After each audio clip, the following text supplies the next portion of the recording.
Hey everybody, Jane here, and we are going to do a spoilery discussion video on Bundle of Trouble, book one in the Maternal Instincts mystery series. Now I am recording from the quiet room of our library, so if the acoustics are different than normal, I apologize. Also, I have a cold. So let's get to the book. Pictures and patterns put into words that stream across the page, capturing life as soft spoken. All right, so Bundle of Trouble. I did do as a buddy read with a writer friend, and this was a book that we mutually chose. I like mysteries, and he'd read a couple mysteries before. And it was very interesting to do this as a buddy read. We kind of sent our notes back and forth. So I have real concrete ideas of what worked and what didn't work for me in this book. So this book is about, I believe her name is Kate, and she is on the verge of giving birth to her first child when they get a call from a detective that her brother-in-law is presumed dead. So there has been a body found in a body of water, and their brother-in-law's bags were found in the vicinity of where the body was found. And so they are questioning, like, did the brother have identifying information? How do we, what can we find out to see if this is indeed your brother-in-law? Now, her husband, his name is Jim, is a twin, and Jim takes the call and gives them a little bit of information. The brother is a bit of a ne'er-do-well character. His name is George, and he has been kind of in trouble all his life. He was living with their uncle, but the uncle and him got in a fight and the uncle kicked him out. So now he is presumably homeless. They haven't heard from him. So they really don't know if this is George or not. They do try calling his cell phone and getting a hold of him, and to no avail. So while all this is going on, Kate does go into labor and gives birth to her daughter. And shortly after, we find out that the person who died was not, in fact, George. It was another gentleman, and I think his name was Brad. I think his name was Brad. Anyway, he is the owner of a restaurant that George worked for. So now the question is, did George have something to do with this murder? And that is how Kate is getting into things. Kate kind of does this long, complex investigation, all while caring for a newborn. And I will say, like, as a mom, I did enjoy that part of the book. I really enjoyed the discussions that she was having about early motherhood and breastfeeding, and so much of it was very relatable, things that I remember from the early years of my babies. So I did really enjoy that part of the series. I did not end up enjoying a lot of the other parts of the mystery, however, and also some of the characters. So Jim, who is the husband and the brother of the person that we are kind of concerned might be involved in this murder, I think he's meant to be a funny character, like the dad who just doesn't know what he's doing, but he comes off as kind of a jerk, and I really didn't like him. And I was really frustrated by that because I love, in my romances, I like the guys who take care of babies and the good caregivers, and I really didn't find that in this character. I really didn't like Jim at all. I thought he was kind of a jerk. And his attempts at taking care of his child were not just, I'm not educated, they were, I don't care. Kate is very invested in solving this mystery because initially to find out what happened with George, but then once we do find out what happened with George, she has met a PI, and she's decided she doesn't want to go back to work after having a baby and thinks she would like to pursue being a PI to earn money because they can't afford for her not to work. However, she doesn't want to leave her baby. Although I will point out that she's leaving the baby a lot for the investigation. Like sometimes she takes the baby with her, and the person I buddy read with was like, I feel like sometimes she's being kind of an irresponsible mom because she is investigating a murder and yet she's dragging the baby all along as if this was just, oh no, it's fun, it's fine. It is not fun or fine. You have a child and maybe should be worried that you are investigating a murder with this little baby. There's even a point where she's like, yeah, I should probably not take tea and stuff that's offered by these suspects that I'm interviewing. Funny. Like, maybe don't bring your child. But, you know, um, on one hand, I get it. She had her baby with her and she didn't figure any of these people were going to try anything to her.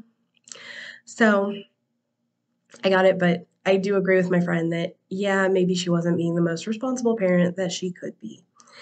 So instead of going back to work, she wants to be a PI, though she doesn't know anything about being a PI. And as the story continues, bodies start piling up. There are a total of 4 dead by the time we finish this book. The people who are dead are, of course, Brad, his current wife, Michelle, his former wife, Svetlana, and Brad and Svetlana's child. Although, while we learn that that child has the same killer as the current people, she did not die like in the midst of this book. She died prior to the story taking place. So there's a lot going on. We do have George, who was working at the place that Brad owned, the restaurant, and there was drugs being smuggled by George into this, using the restaurant to make money for Brad and Michelle. I think both Brad and Michelle were in on it. Now, Brad's mother owns part of the restaurant and she was not aware that drug smuggling was going on. So for a while, she is a suspect. Initially, Michelle is a suspect until she is killed. Svetlana is a suspect. We also learn that George really is desperate for money because he has a girlfriend who is pregnant and going to be giving birth very soon. I cannot remember her name. But so we do have Kate getting very involved with the person carrying her nephew, I believe it turns out to be. So we do have like a little bit of a side journey into, Kate chumming it up with she's not a sister-in-law because they're not married, but, the woman who is having her nephew. So we've got George involved in some illegal stuff, and that's why he's been the way he is. And we ultimately find out that the killer, and I hated this, okay? We were given clues about it because if you are reading the book, there is this, I think it's a golden Mercedes that keeps showing up. And like about the 4th time, I was like, I feel like we've seen this golden Mercedes thing. So I used my Kindle feature and was like, look for golden Mercedes. Yeah, we've seen this golden Mercedes a couple times. So we get the golden Mercedes, and that is the big key that, all these bad things are happening around this golden Mercedes.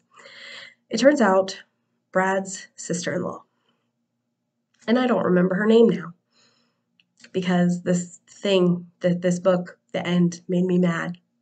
His sister-in-law, Michelle's sister, had killed everybody, because in high school for a hot minute, she went to prom with Brad and decided that she was jealous of his wives and child and killed everybody.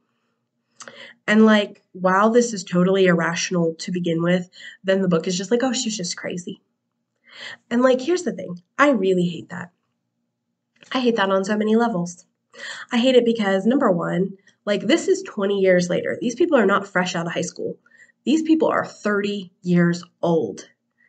And you cannot tell me that this girl is like, I went to prom with a guy and then he got married to 2 different women.